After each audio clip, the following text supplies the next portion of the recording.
So today we're diving into the work of economist Thomas Sowell to try and answer a question that I think drives a lot of people crazy.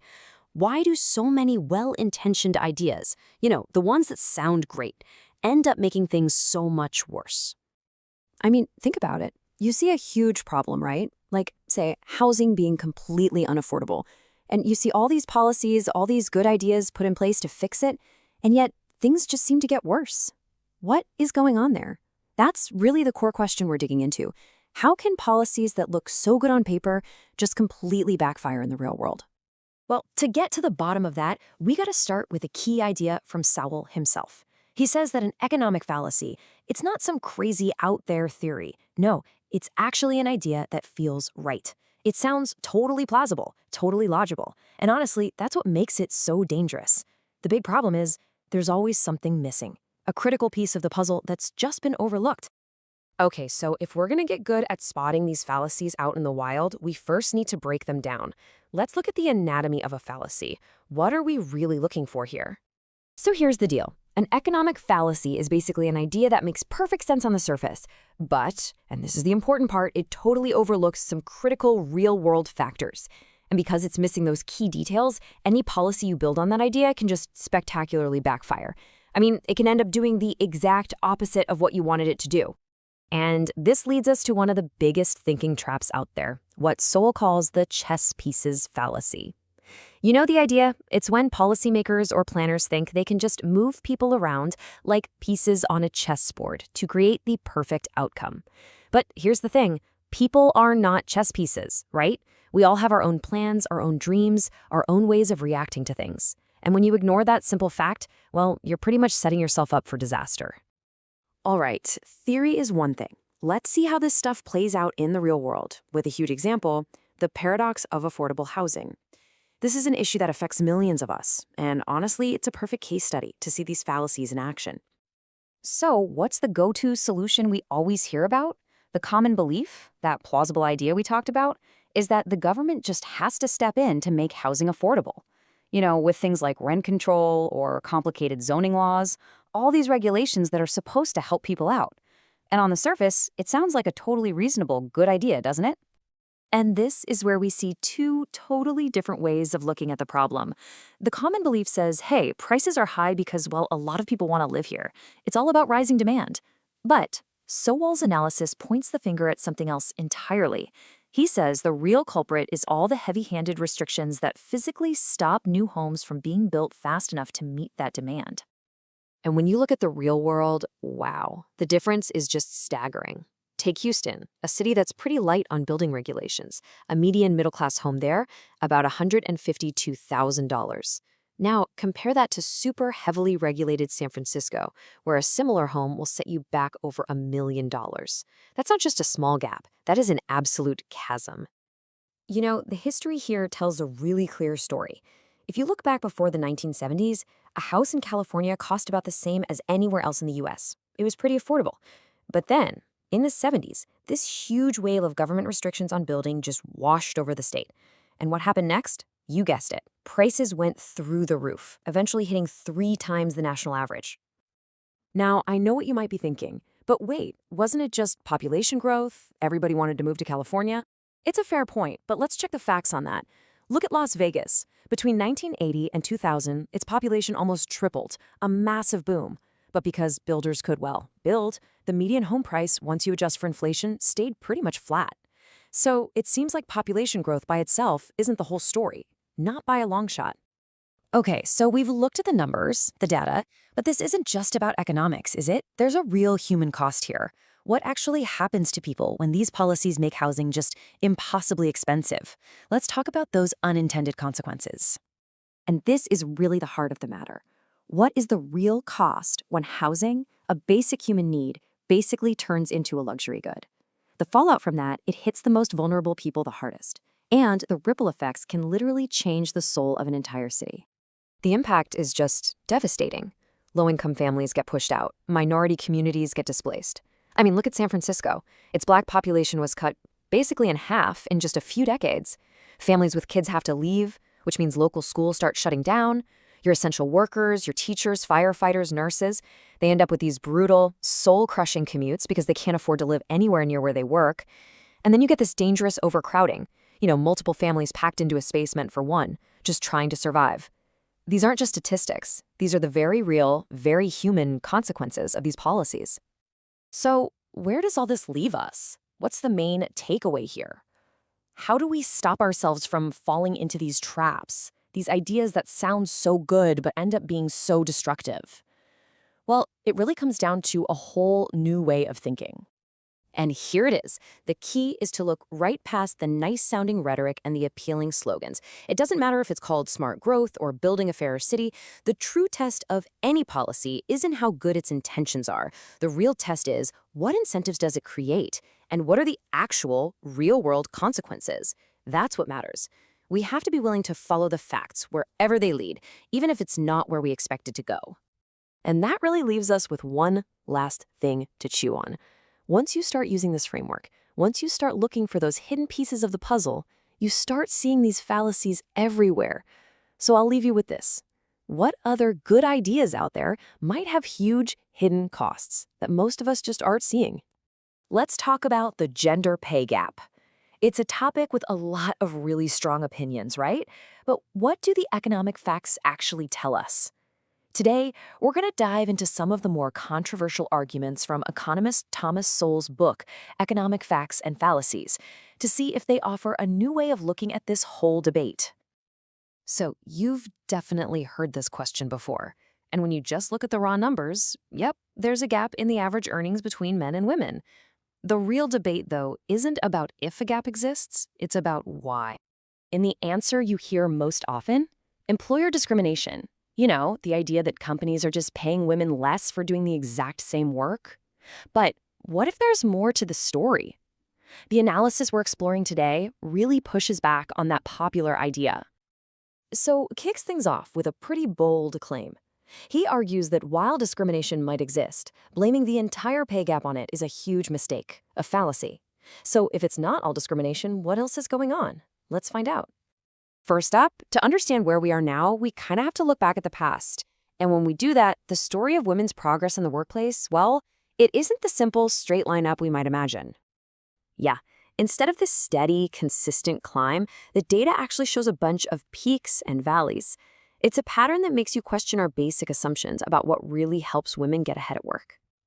Okay, take a look at this. This is wild. The percentage of women getting doctorates was at a high point back in the 1930s. Then it dropped significantly, and it took until the 1970s just to get back to that same level. What could possibly explain a 40-year detour like that? Well, Sowell's analysis points out that this timeline doesn't really match up with when anti-discrimination laws were passed. What it does mirror, almost perfectly, are trends in marriage and birth rates. Think of the baby boom after the war. This suggests that major life choices around family have a huge impact on women's careers and, by extension, their earnings. And that brings us right to the second big theme of this analysis, the economic impact of all the different choices and trade-offs that men and women, on average, tend to make throughout their careers. The argument here is that the pay gap isn't just about what someone earns per hour. It's about the bigger picture. Things like the kinds of jobs people choose, how many hours they put in, and whether or not they have a career without any long breaks. I mean, think about it. Some jobs are just way more dangerous, and they often pay more to compensate for that risk. The data shows that men are overwhelmingly the ones in these high-risk, high-reward fields. And here's a stat that really drives that point home. It's pretty sobering. Men are just over half the labor force, but they account for a staggering 92% of all deaths that happen on the job. That just highlights a massive difference in the kinds of risks men and women are taking in their careers. Then you've got the cost of hitting pause on a career. This is something that affects women more often, typically for having children. Stepping out of the workforce, even for just a few years, means you have less continuous experience. Your skills can get rusty, especially in fast-moving fields, and that directly hits your earning potential when you come back. And finally, there's the really straightforward factor of how many hours people work. On average, men are more likely to work super long hours, 50 plus a week, while women are more likely to look for part-time work or more flexible schedules. And naturally, that's going to create a difference in their annual paychecks. So this all leads us to the most provocative part of the whole analysis. If all these other things are happening, how can we possibly know if discrimination is a factor at all? Here's the key idea. To see if women are being paid less for the same work, you have to control for all the other stuff. You have to compare apples to apples. And as it turns out, that's not as easy as it sounds. The book points out this huge issue. Marriage and kids have opposite effects on income for men and women. For men, income often goes up. For women, it often goes down. So comparing a married man and a married woman isn't a fair comparison, economically speaking. The analysis proposes a solution. Let's just look at people where none of these factors are in play. And when you do that, wow, the results are stunning. On the left, you see that familiar pay gap we always hear about. But on the right, when we look only at men and women who have never been married, have no children, and work full-time, the gap doesn't just go away. It completely flips. Yeah, you heard that right. This is the bombshell finding of the book. When you actually compare men and women with truly similar life situations and work patterns, the data shows that women in this specific group actually earn more than the men. So, what does all this mean? This analysis really challenges us to completely rethink what the pay gap is even measuring. To put it simply, the argument is that the pay gap isn't really about unequal pay for equal work. It's more of a summary of the millions of different choices men and women make, on average, about their careers, their hours, and their families. Choices that logically lead to different financial outcomes over a lifetime. Another economist, Claudia Golden, has a perspective that gets at this. She asks, do we really want income equality if it means everyone has to make the same life choices? We can give everyone an equal chance to work 80 hours a week, but we shouldn't be surprised when they don't take that chance equally often. And, that really leaves us with the big question at the heart of all this. What's the actual goal? Is it to give everyone the exact same starting line, equal opportunity? Or is it to make sure that everyone, no matter what, crosses the finish line at the same time, equal outcomes? As this analysis shows, the answer isn't simple, and the trade-offs are very, very real. So the book kicks things off with this really powerful line. It basically sets the stage for the entire analysis. The idea is that when it comes to race, a lot of what we think we know might just be built on shaky ground, and the goal is to use economic data to really test those common beliefs. So what are these big fallacies he's talking about? Well, that's what we're here to find out. We're going to walk through the evidence the book lays out, challenging some of the most common narratives you hear today. And we're going to start by taking a look back at economic history. Okay, so the first major idea the source tackles is the whole timeline of economic progress for Black Americans. The common story we often hear is that things really started getting better with the civil rights legislation of the 1960s. But the book argues the data tells a totally different story, one that actually starts decades before that. Just look at these numbers. In 1940, a staggering 87% of Black families were living below the poverty line.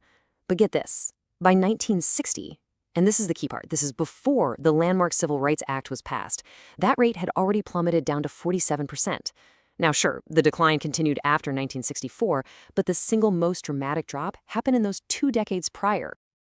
Yeah, just let that sink in for a second. A 40 percentage point drop in just 20 years. According to this analysis, this wasn't just a little bit of progress, it was the single greatest period of economic advancement for Black Americans out of poverty in the entire 20th century. And this all leads directly to the source's first big conclusion, the idea that the government programs of the 1960s are what ignited Black economic progress is, in its view, a fallacy. The data suggests the engine was already running at full steam long before those laws ever came into play. So, if the economic history is more complicated than we thought, what about the social side of things? This is where the analysis turns to another really common explanation you hear for modern problems, the so-called legacy of slavery. Now here, the source presents a really stark contrast, and honestly, for a lot of people, a pretty surprising one. Back in the early 20th century, just a few generations removed from slavery, marriage rates among Black Americans were actually slightly higher than among whites, and the two-parent family was the norm. Then you fast forward to the late 20th century, and the data shows a dramatic total reversal. And this contrast leads to the central question the source poses on this topic. If modern social problems are a direct legacy of slavery, then why does the data show they were far less severe in the generations that were much, much closer to that time period? It's a really challenging question. Okay, so if historical narratives and these legacy arguments are more complex than they seem, what about the most common explanation for disparities today? Discrimination, right? I mean, when we see statistical gaps between groups, that's kind of where our minds naturally go. This next section really digs into the economics of that very assumption.